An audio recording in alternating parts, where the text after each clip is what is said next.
It has been 3 years since a violent mob attacked our capital. Much work has been done to hold members of the mob responsible for the crimes they committed. The prosecutions have necessarily focused on the actions of the individuals charged, not the collective harm done by the thousands of people who were simultaneously committing crimes that day. It is critical, though, that we remember the collective harm that was done on January 6, 2021, and understand how it happened so that we can ensure it never happens again. Also, on the occasion of this anniversary, we request the public's continued assistance in identifying individuals who committed crimes on January 6, 2021, who have yet to be identified, particularly the roughly 80 still unidentified individuals who were believed to have committed acts of violence against law enforcement officers.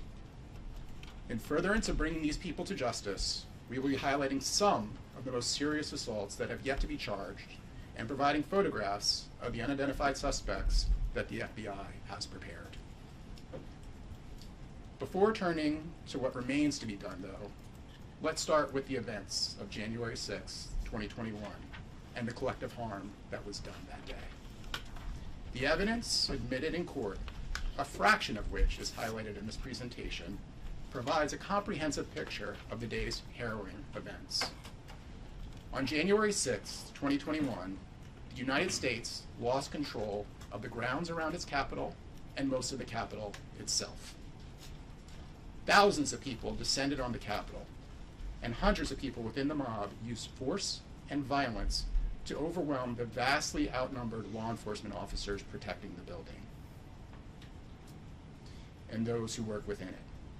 In scenes often reminiscent of a medieval battle, officers engaged in hand-to-hand combat with members of this invading force, many of whom carried dangerous weapons, including firearms, chemical sprays, tasers, stabbing weapons, and makeshift weapons, across the Capitol grounds and in the Capitol itself. 140 officers guarding the Capitol that day reported physical injury. But we know from talking to the hundreds of officers guarding the Capitol that day that this 140 number undercounts the number of officers who were physically injured, let alone those who have suffered trauma as a result of the day's events. The siege of the Capitol is likely the largest single-day mass assault of law enforcement officers in our nation's history. A number of law enforcement officers who were injured have left their prior positions or are, to this day, physically unable to continue to serve the police community. With nearly 900 people convicted to date of crimes committed on January 6, 2021, we are at a point in our prosecutions where thousands of photographs, videos, and communications have been accepted by courts. We want to share with you some of the evidence so you have an understanding of the crimes that occurred on January 6, 2021. Before getting into the specifics, though, when you have spent as much time as we have spent reviewing evidence, you are drawn to the big picture. What the events of January 6, 2021 reveal is that our democracy is fragile. The fact that we have existed with peaceful transitions of power for over 200 years is not a guarantee of our future. Nothing is assured. The individual rights we all hold so dear are only protected as long as our democracy continues to exist, and we remain a nation committed to upholding the rule of law and peaceful transitions of power after each free and fair election. We must remain vigilant in pursuing justice without fear or favor and holding those accountable who threaten our sacred institutions and refuse to adhere to the laws in this country. That is the why of these prosecutions, and it is why we continue to pursue this mission without fear or favor, and it is why we continue to seek the assistance of the American people. January 6, 2021 was not a date selected at random. It was a date of particular significance to our democracy. The Constitution directs each state to select electors who will vote for the president and empowers Congress to select the day and time that these electors will report their votes.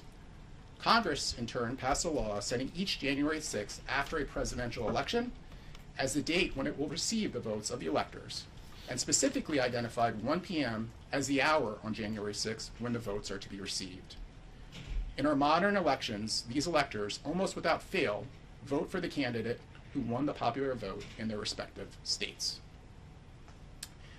This constitutional provision and the laws passed in support of the provision enshrine a principle dating back to the founding of our country, the peaceful transfer of power. For over 200 years prior to January 6, 2021, our country has routinely and peacefully held this solemn vote, formalizing the results of the election, no matter how hotly contested the election was, and we have had no shortage of fiercely contested elections in our nation's history. In late 2020, many of the people disappointed with the results of the 2020 presidential election were aware of this constitutionally required proceeding on January 6, 2021, and some began setting about to stop it. The story of the siege of the Capitol on January 6 began in the days and the weeks following the election, when a number of our fellow citizens were radicalized into believing that they needed to use any means necessary, including force and violence, to stop Joseph R. Biden Jr. from becoming president. One of these groups was the Proud Boys, a group that describes itself as a, quote, pro-Western fraternal organization for men who refuse to apologize for creating the modern world, aka Western chauvinists, unquote. Some of the rallies and protests that Proud Boys have attended have resulted in violence involving members of the group. Within a few days of the 2020 presidential election, it became clear that Joe Biden had won the election and was this country's president-elect. As the press began reporting this fact, senior leaders of Proud Boys took to social media and called for resisting the outcome. The then national chairman of the organization, Enrique Tarrio, bluntly and ominously warned on social media, if Biden steals this election, the Proud Boys will be political prisoners. We won't go quietly, I promise. In late December 2020, Tarrio and a number of other leaders within the Proud Boys organization formed a special chapter of the Proud Boys that was full of so-called rally boys who agreed to follow the commands of leadership. Tarrio handpicked a leadership team for the group and tasked the leadership team with recruiting trusted men who were prepared to travel. The first and only event for which they planned was the certification of the Electoral College proceeding on January 6, 2021 in DC. The leadership team successfully recruited nearly 100 Proud Boys for the effort, helped to coordinate certain recruits' travel, and raise money to purchase paramilitary gear and supplies, including tactical vests, protective equipment, and radio equipment. After successfully recruiting and organizing these hand-picked Proud Boys, Tarrio posted on New Year's Day 2021 messages on social media that read, quote, let's bring this new year with one word in mind, revolt, and later, quote, New Year's Revolution, and Lords of War J6, J20. In private encrypted message groups created for members of this special chapter, its members openly discussed storming the Capitol and other assaults on law enforcement officers. The hand-selected men of the special chapter were directed to meet near the Washington Monument at 10 a.m. on January 6th. On the morning of January 6, 2021, a group of approximately 100 Proud Boys members gathered near the Washington Monument.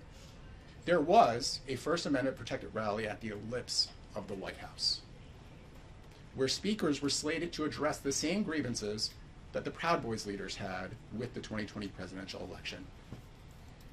We have First Amendment protected rallies in the district on almost a daily basis, and all of them, almost all of them, are peaceful rallies like the one that occurred at the ellipse that day. The Proud Boys did not go to the ellipse. Instead, around 10:30 a.m., the leadership of this January 6 Proud Boys chapter marched away from the planned speeches. They marched to the Capitol, riling themselves and others up along the way. After me, I am a Western chauvinist. I am a Western chauvinist. And I refuse to apologize. And I refuse to apologize. For creating a modern world. For creating a modern world. Hoo-hoo. 1776. 1776. 1776. Cries of 1776 could be heard throughout the day on January 6, 2021. 1776 is, of course, the year our founding fathers declared their independence from their sovereign, the King of England. On January 6, 2021, it was used as shorthand for revolution, this time against a government formed under the democratic system created by the founding fathers. Once they arrived at the Capitol, they walked around it, giving them an opportunity to probe its defenses. The march revealed that the grounds surrounding the Capitol had been blocked off with bike racks and snow fencing, and that these bike racks and fences had signs on them warning the general public that they were not allowed to enter. The grounds were restricted because of the certification proceeding that was to take place that day, and the people who would be on the grounds for it, including the then Vice President. The outer perimeter formed by these racks and fences is called the restricted perimeter. One of the areas the Proud Boys passed as they marched around the Capitol was the Peace Circle. What they saw when they passed shortly after 11:20 a.m. was a single officer guarding this major entry point to the Capitol grounds. As they passed, the Proud Boys rallied their men, again invoking 1776. Joe Biggs here with Rufio. Spirit of 1776, if you haven't noticed, real men are here. We know what the oath is: support defend the Constitution of the United States against foreign enemies and domestic. Let us remind those who have forgotten what that means. I think our mere presence is already told them that.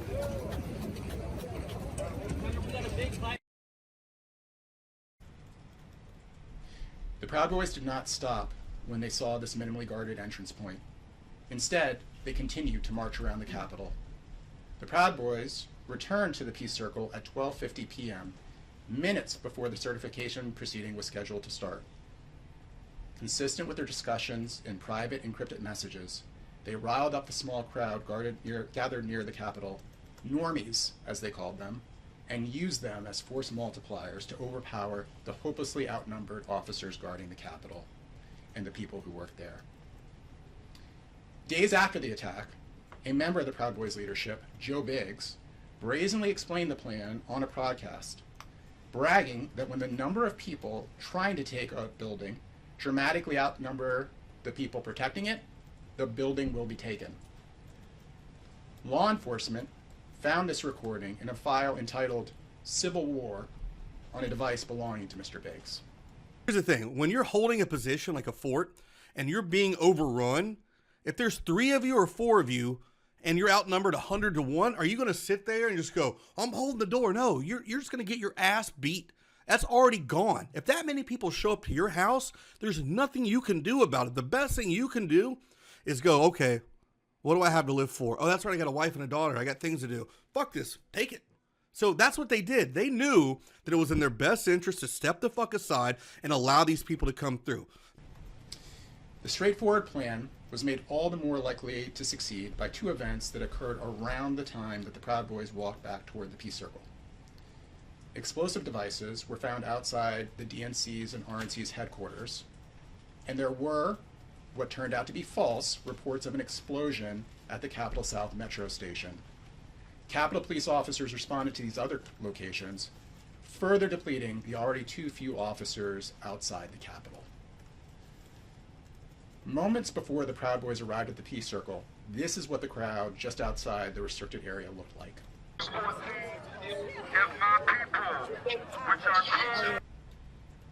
This was mere minutes before the certification was scheduled to start. These people were just milling about and not making any effort to illegally enter the restricted area before the Proud Boys harnessed the anger that was swirling around the crowd amassed outside the Capitol. Within moments of arriving at the Peace Circle, the Proud Boys were able to amplify and channel that rage. Who's Capitol? Who's Capitol? Despite being newly formed and relatively few in number, the mob quickly and brutally overwhelmed the dozen or so officers guarding this first fence line.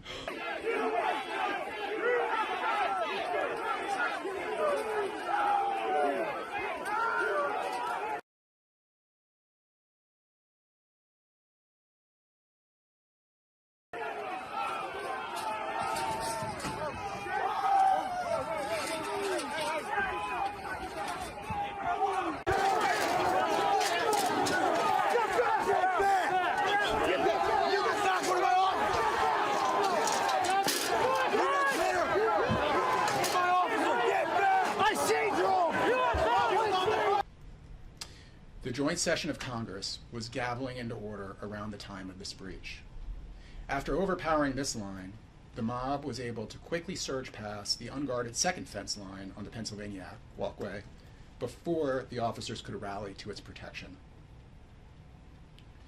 When officers regrouped and formed a new police line closer to the Capitol, leaders of the Proud Boys tore down a metal fence and unleashed the crowd to advance further toward the Capitol.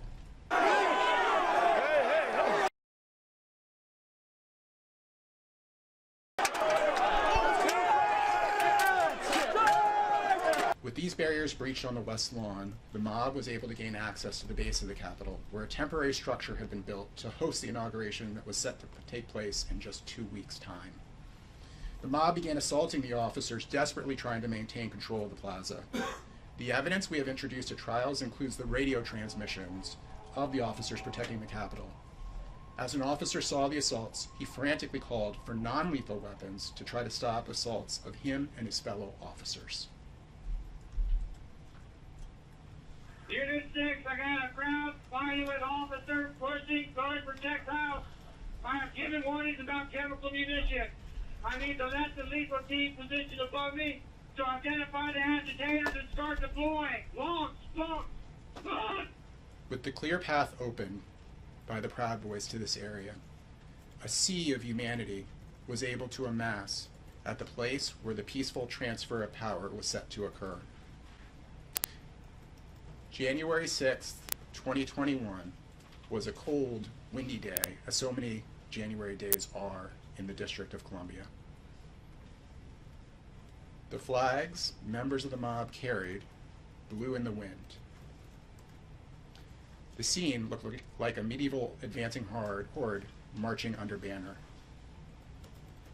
Here, the mob's progress was briefly stalled.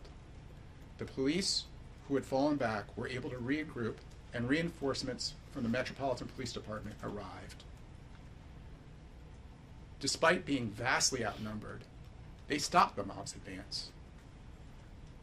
This stalemate continued for roughly an hour, as the mob continued to balloon in size, with many from the now completed rally at the Ellipse joining the fray.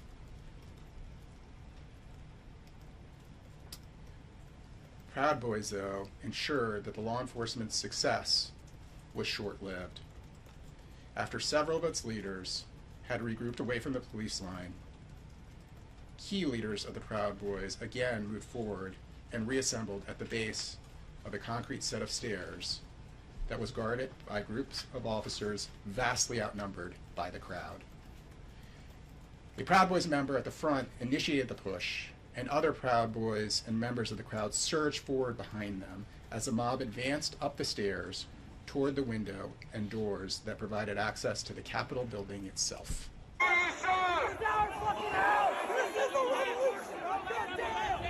fight back because we hit back. Do not let them fight anybody.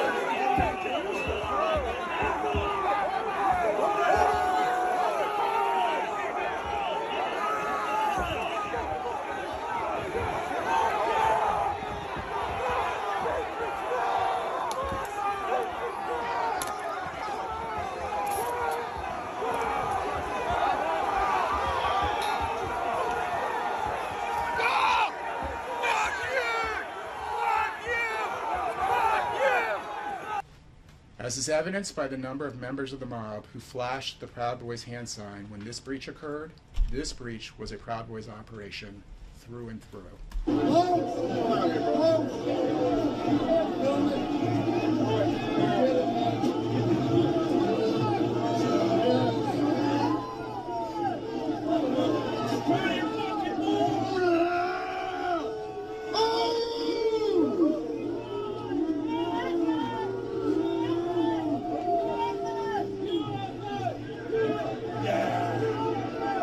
Taking the Capitol. I would note that the evidence I am sharing today is among the substantial amount of evidence admitted in courts against individuals affiliated with the Proud Boys who were charged with crimes related to January 6, 2021. To date, dozens of these Proud Boys have been convicted, including Tario, Biggs, and 2 others who were convicted of a host of charges, including seditious conspiracy. Let's pause for a moment and talk about the weapons that the crowd possessed and the weapons that they used on January 6, 2021. We will never know all the weapons that were on the Capitol grounds that day because very few in the mob were actually arrested on January 6th. There was not enough law enforcement to defend the Capitol and the people in it, let alone to arrest the thousands of people who illegally entered Capitol grounds. In those limited incidents where the police did briefly detain someone, they quickly realized that the situation was so dangerous that they could not safely process the arrest and often had to let the person they detained go. And sometimes these people rejoined the advancing mob. Despite the fact that almost none of the members of the mob were searched on January 6, 2021, we have, through thorough investigation, established beyond a reasonable doubt that scores of those present were armed. The evidence has established the following weapons were present at the Capitol on the grounds. Firearms,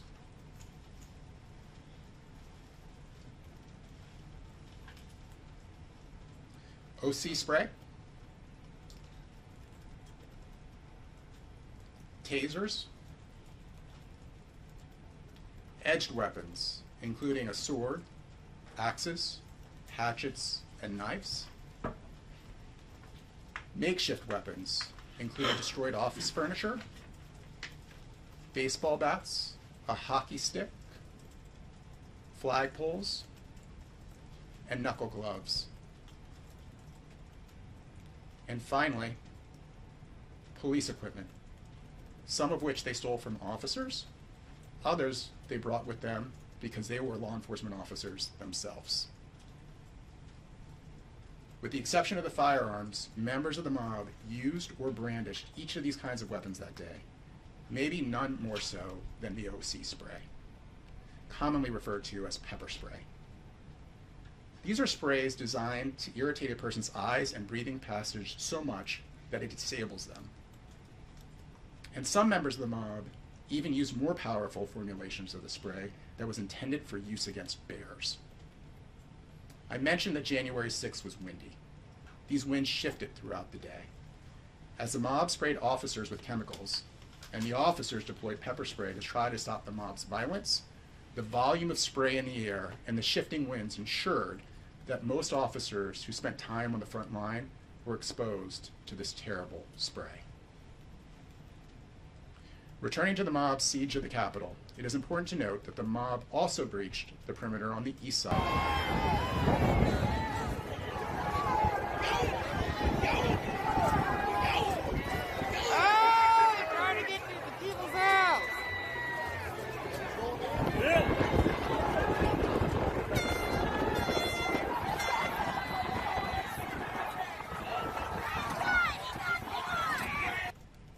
With this breach, the mob began encircling the officers protecting the Capitol. With thousands of people illegally amassed on Capitol grounds, the building would soon fall. A group on the west side of the Capitol, including members of the Proud Boys, charged at officers, creating a hole in the police line guarding the staircase to the Upper West Terrace, which leads to the first floor of the Capitol. You better be fucking scared! Yeah, you better be fucking scared! We ain't fucking stopping you! Fuck you! Once there, the mob made its way to a door near the Senate chamber. A member of the Proud Boys once again played a pivotal role. Proud Boy Dominic Pizzola had stolen a riot shield from a Capitol Police officer whom he had assaulted earlier that day. Pizzola advanced up the stairs with the shield and used the shield to break a window near the Senate door at 2:13 p.m.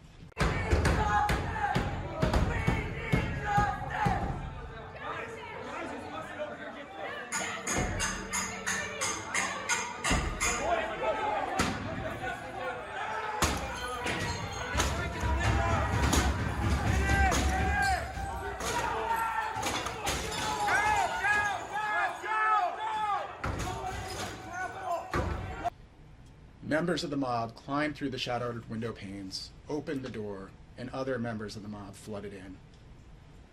Bizzola celebrated with a selfie-style video recorded from inside the Capitol with what he called a victory smoke. Victory smoke in the Capitol, boys. This is fucking awesome.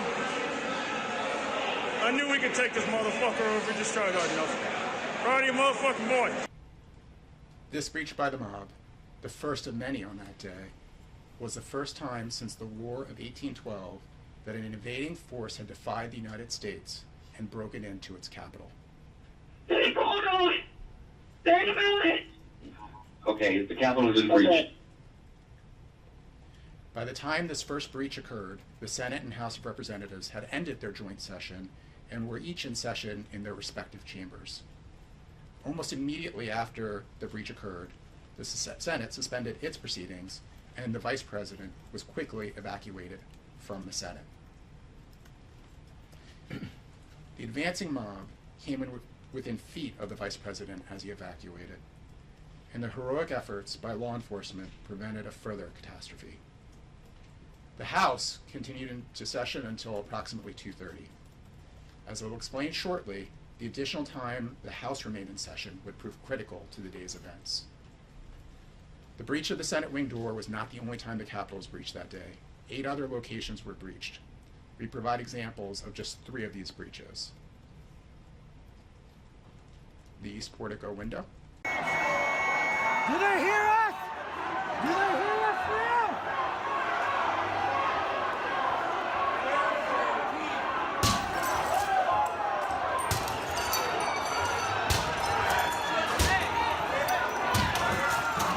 The upper house door.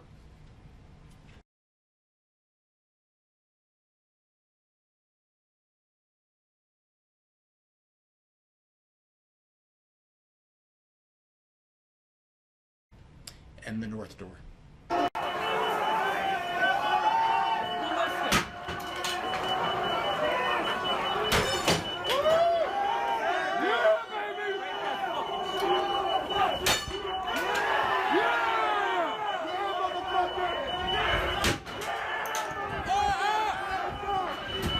The most notorious of the other breaches is the breach of the East Rotunda. It began at around 2 p.m. when rioters, having received news of the mob's attack on the West Front, broke through the barricades and pushed the line of police officers up the steps and then all the way to the Rotunda doors, where they surrounded and attacked the police, ultimately breaching the doors with the assistance of rioters already inside the building who opened the doors, effectively outflanking the officers.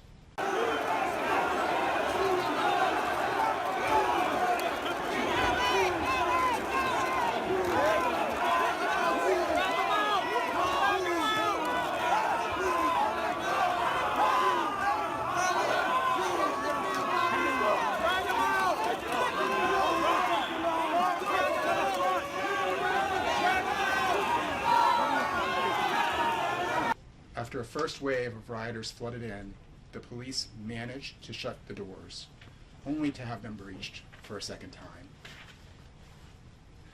The breaches of the Rotunda door were notorious not just because of the number of rioters who were able to enter as a result, but because they are associated with one of the most infamous scenes from January 6, 2021. A stack of individuals marching in military formation up the stairs on the east side of the Capitol before entering the Rotunda doors.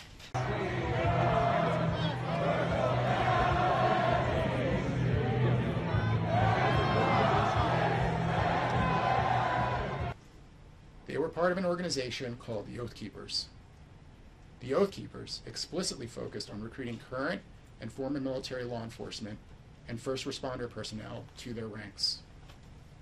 The organization's name alludes to the oaths sworn by members of the military and police to defend the Constitution from all enemies, foreign and domestic.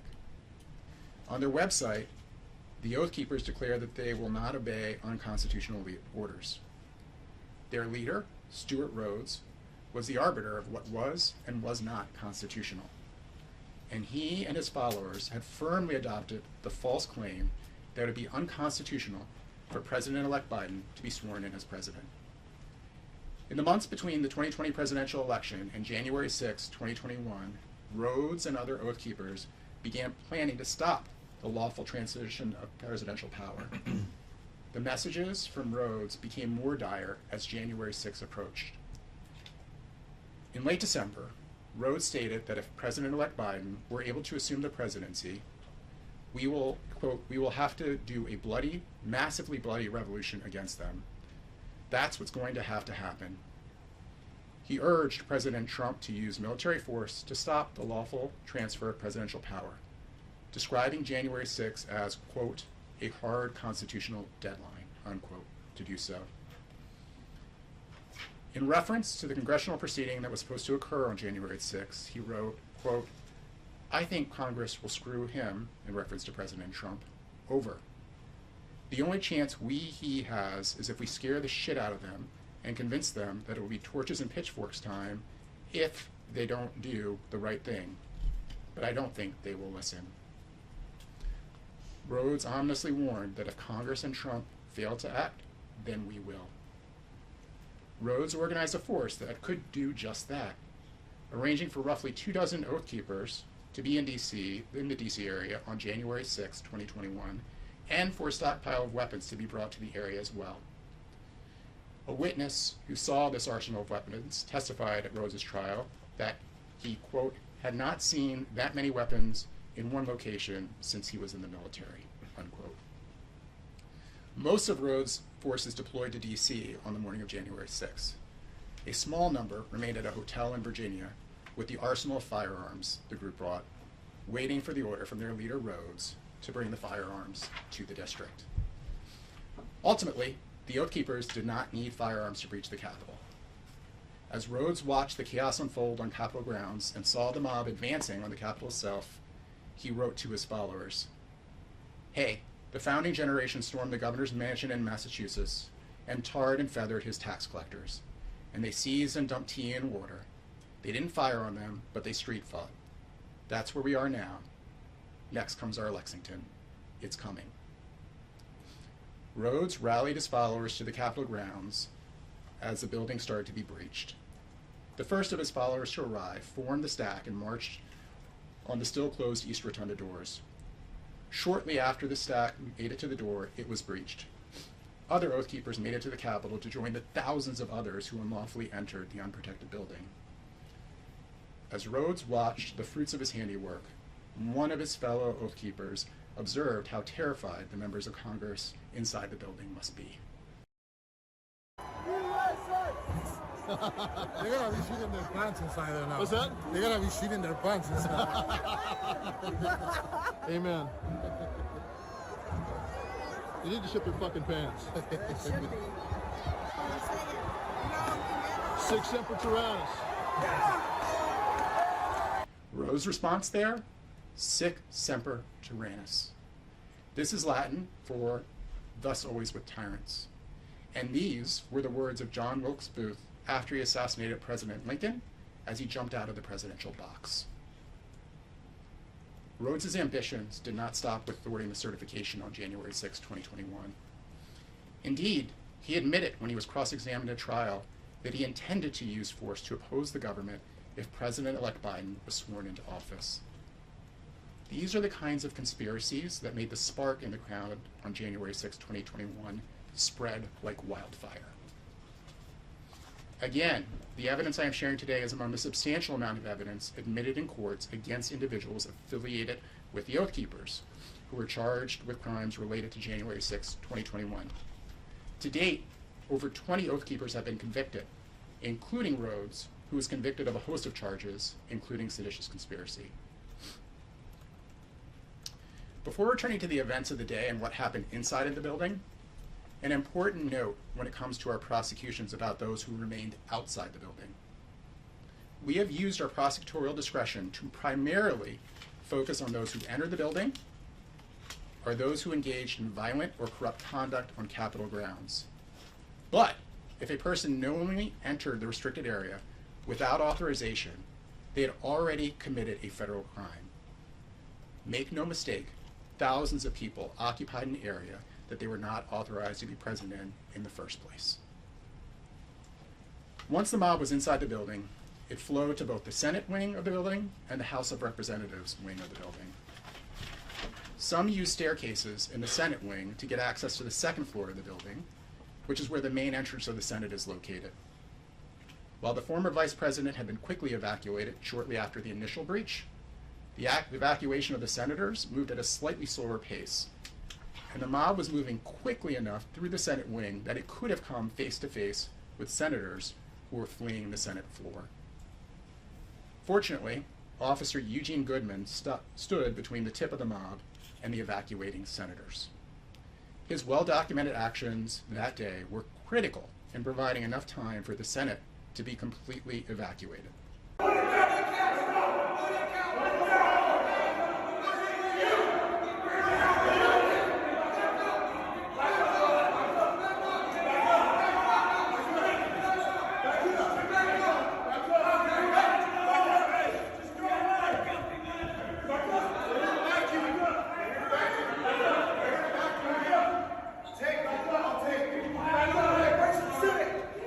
Second floor!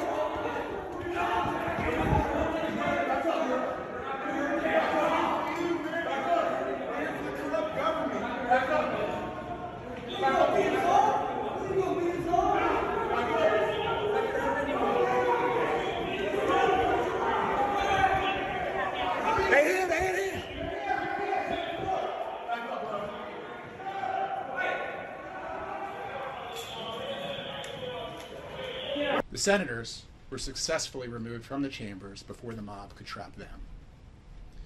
Other members of the mob, though, went to the stairs found in a room in the center of the first floor of the building called the crypt.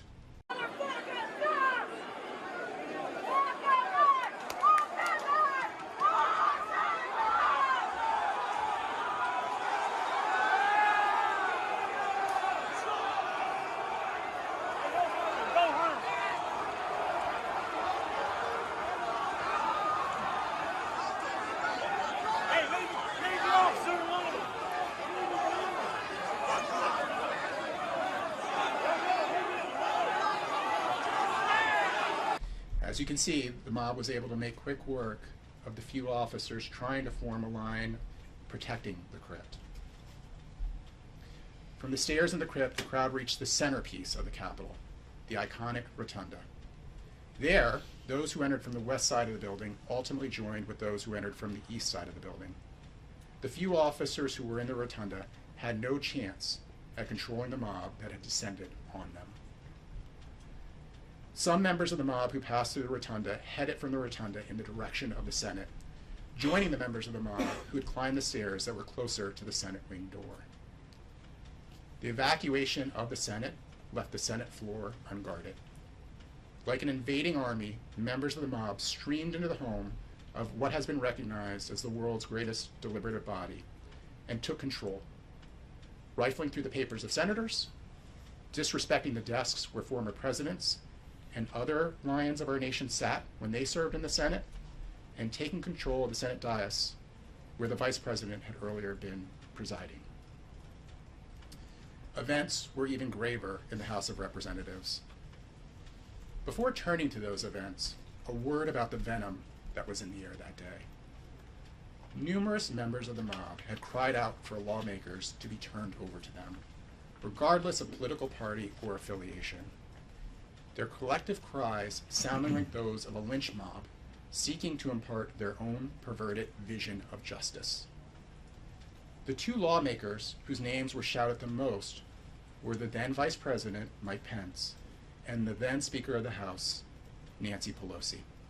I'm 100% with it. I say we should have been doing this a long fucking time ago. Them worthless fucking shitholes like fucking Jerry Nadler, and fucking Pelosi, Clapper, Comey, fucking all those pieces of garbage, you know, Obama, all these dudes, Clinton, fuck all these pieces of shit. That's what they need. They don't need a jail cell. They need to hang from these motherfuckers while everybody videotapes it and fucking spreads it on YouTube or fucking BitChute or whatever fucking other social media there is.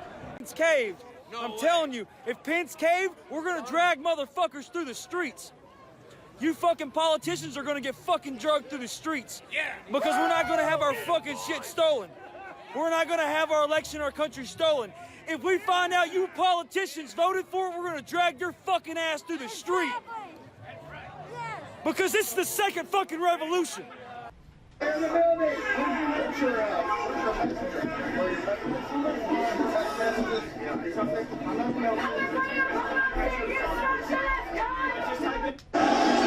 Can I speak to Pelosi?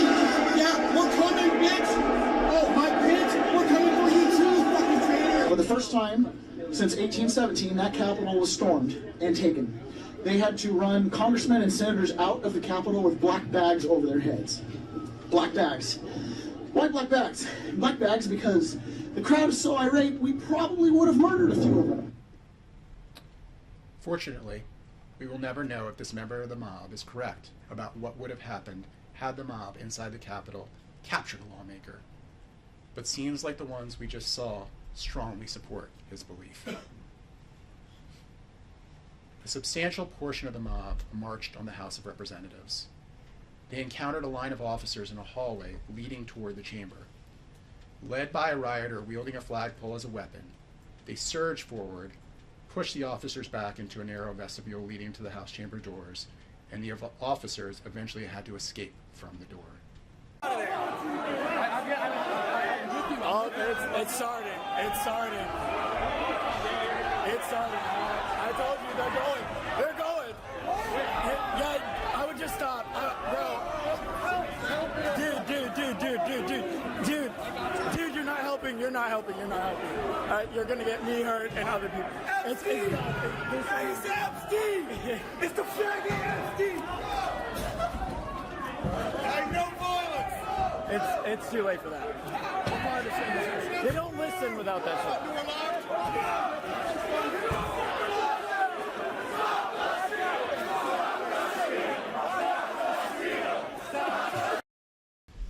Officers inside the chamber barricaded the door and, along with a member of Congress, stood guard, confronting the mob just on the other side. The door was so secure that the mob could not breach it.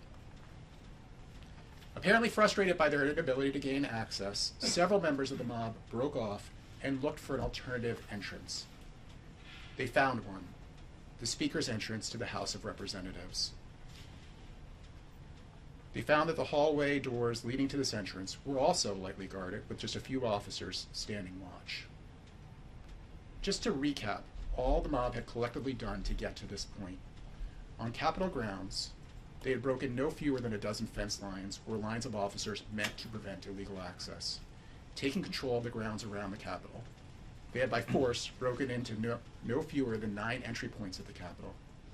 They had broken lines in the crypt, the rotunda, and elsewhere within the building, and temporarily wrested control over most of the building from the United States. The situation escalated quickly as the ever-growing mob watched members of Congress evacuate the chamber and demanded that the officers step aside. One particularly violent member of the mob bashed the windows of the swinging door with his fists.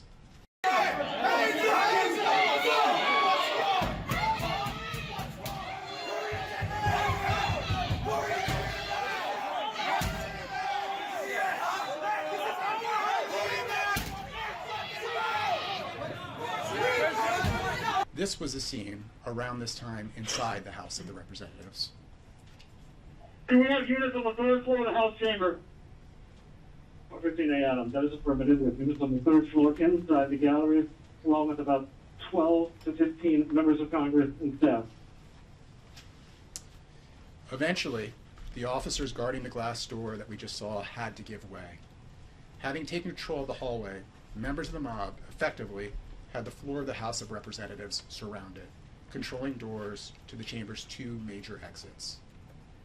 All that stood between these members and the tip of a violent mob that had fought and intimidated its way to the floor of the House of Representatives was a wood-framed glass door, a stack of furniture, and roughly a dozen law enforcement officers. In short, the violent mob had made it to these members' last line of defense. Fuck the blue! Fuck the blue!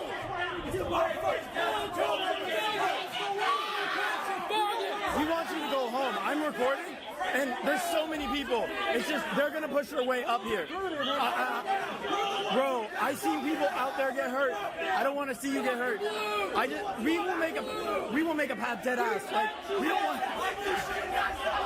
That's what I'm saying. We'll make a path, bro. Please, just let us make a path. Just let us make a path. When the whole country hates I want you to go home. Go. Let's go. Get this shit.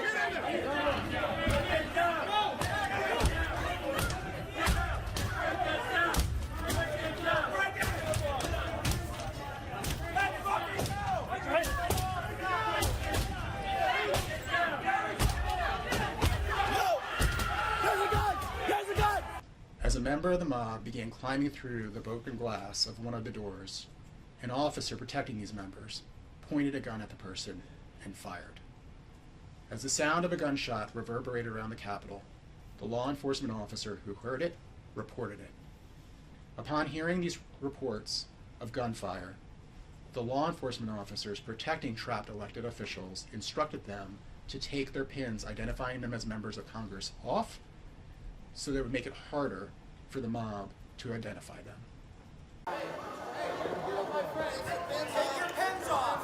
Yeah. The fuck? Take your pins off. Pins off.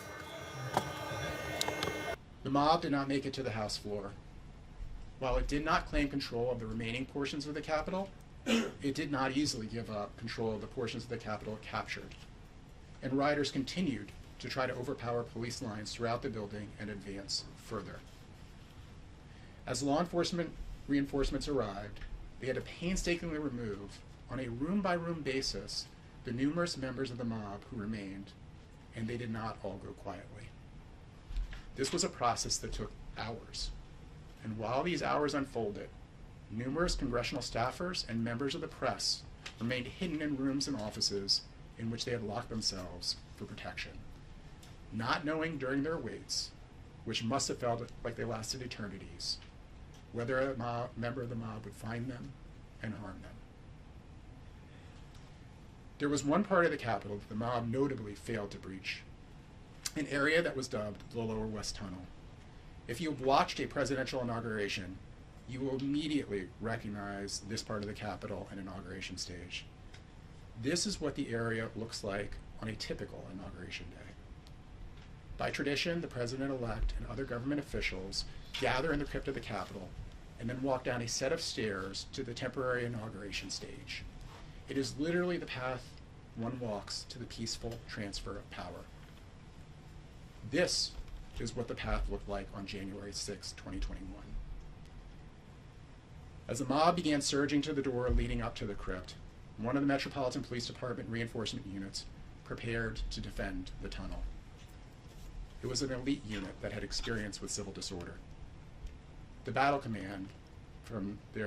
cry from their commander was quite clear. We are not losing the U.S. Capitol today. Do you hear me? We are not losing the U.S. Capitol.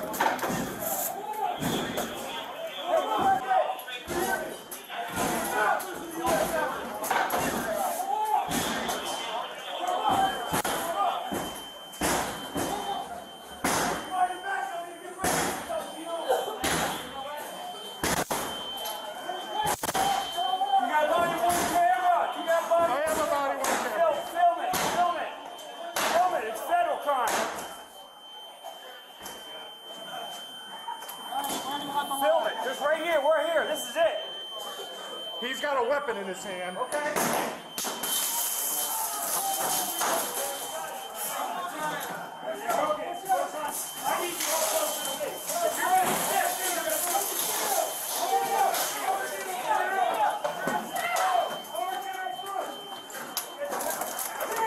Shields up front. All right. You got it. We are not losing the Capitol today. Some of the bloodiest fighting of the day occurred in this tunnel. An officer was crushed in a door within the hallway. Numerous members of the mob used spray against the officers. The mob threw makeshift weapons at the officers. Others hit officers with weapons that they carried. And one member of the mob even set off a firework. Tragically, a member of the mob died as the mob tried to press its way into the tunnel, and an officer was dragged out into the crowd and beaten. Notably, he was one of at least 6 officers who were dragged into the crowd and beaten during the course of the day's events. The tunnel, the pathway to the peaceful transition of power, held that day. It was not breached. Many of the rioters were proud to discuss the crimes they committed on January 6, 2021. After taking part in the siege of the Capitol, they shared messages with their friends and on social media, bragging about how they stormed the Capitol and forced our way into the Senate and House and muscled the cops back like Spartans. Stuart Rhodes, leader of the Oath Keepers, ominously warned, quote, "Patriots entering their own capital to send a message to the traitors is nothing compared to what's coming," unquote. A few days later, he added, quote, "If he's," in reference to President Trump, "not going to do the right thing and he's just going to let himself be removed illegally, then we should have brought rifles on January 6th. We could have fixed it right then and there. I'd hang fucking Pelosi from the lamppost." Indeed, in a number of cases we have tried, some of the most damning evidence has been the defendant's own words before, during, and after the events of January 6, 2021. The admissions after the fact are perhaps the most jarring. Having had time to reflect on their crimes that struck at our very democracy, the defendants expressed pride, not remorse. The attack is unlike anything we have ever seen. The Capitol was taken by force, and the government could not conduct business that was required by the Constitution to conduct. Members of Congress and their staff were forced to flee, and those who could not flee had to hide. Officers were assaulted on a scale we have never seen, and many of those officers continue to suffer from the injuries they sustained that day. There was a range of criminal conduct among those who were in the mob. At a high level, though, members of the mob who knowingly trespassed on the Capitol grounds can be divided into 2 categories: those who used violence and those who rode the coattails of others who used violence, using the access they were provided to commit their own crimes. As with all criminal matters, those charged with a crime are presumed innocent unless and until the government has proven their guilt beyond a reasonable doubt. This unprovoked and relentless attack overall has been proven in court again and again, in trial after trial, with evidence like the evidence I have shared with you today. The United States Attorney's Office for the District of Columbia, along with many Department of Justice colleagues and law enforcement partners from around the country, have been working tirelessly to bring to justice individuals responsible for the siege of the Capitol. We have worked closely with law enforcement to review thousands upon thousands of hours of video and an enormous number of digital and social media to determine who committed these crimes and the appropriate charges to bring against each defendant charged. This process is arduous, painstaking, and thorough. It is also done appreciating that while the mission is important, protecting the rights of witnesses, victims, and defendants is paramount. The department's work is not to win at all costs. It is to do justice for all. That is why, for example, this prosecution also includes what is likely the most robust criminal discovery project in the department's history, showcasing the office's commitment to the constitutional precepts of fairness and integrity. And it is, of course, why the government will continue to bear the burden of proving guilt beyond a reasonable doubt for each defendant charged. No defendant can or will be convicted based on general evidence of what occurred on January 6, 2021. Instead, the government must identify evidence specific to the individual charged, establishing beyond a reasonable doubt that that individual committed crimes on January 6, 2021, exactly as the government has done in nearly 900 cases to date.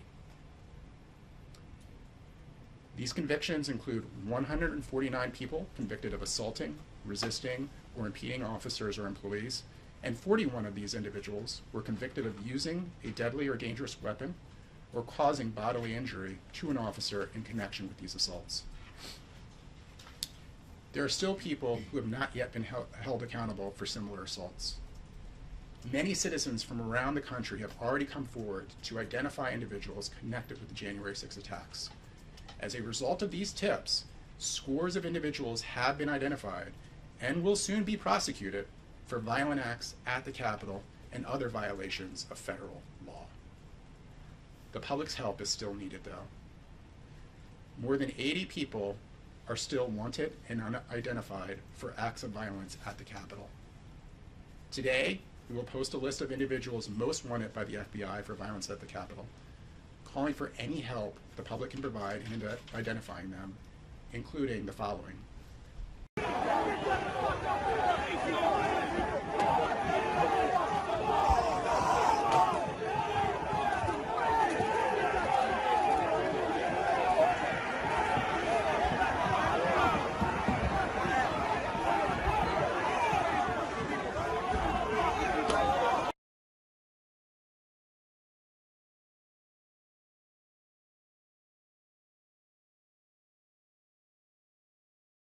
Statute of limitations, that is the deadline by which we must bring charges, runs on January 5th, 2026, for these and the other yet to be charged crimes that occurred on January 6th, 2021.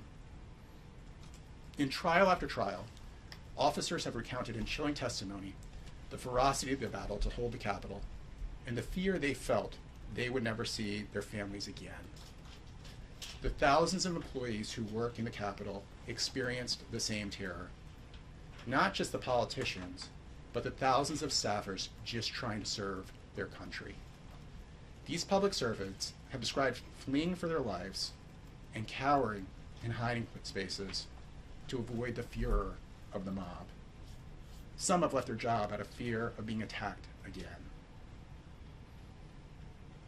Those involved in the siege of the Capitol descended upon Washington, D.C. from nearly every state in our union. It cannot be emphasized enough that had their plans succeeded, our system of government, grounded in democratic ideals and the rule of law, would have been in peril. I want to take you back to the Capitol Rotunda and how it looked on January 6, 2021. If you can take your eyes off the chaos that's occurring on the floor, you'll notice that the rotunda is lined with portraits, and that there's a portrait on the far right of the screen that's cut off. Here is a close-up of that portrait. It is a portrait of General Washington, who had just led an army that was undyingly loyal to him, resigning his military commission and giving up control of the military, not using it to install himself as leader of the country whose independence he had just won. Instead, he submitted to the democratic process. He was twice elected president of our new nation. After serving 2 terms as president, he voluntarily relinquished control again, even though many of his fellow Americans would have been happy to have him serve as president for life, a de facto monarch. There was no precedent prior to this moment for the voluntary relinquishment of such power. As he handed over the reins to his successor, John Adams, the American experiment began in earnest. We cannot replace votes and deliberation with violence and intimidation.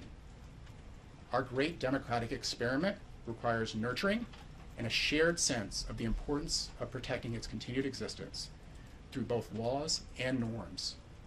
Without a shared commitment to the rule of law, our future remains in question.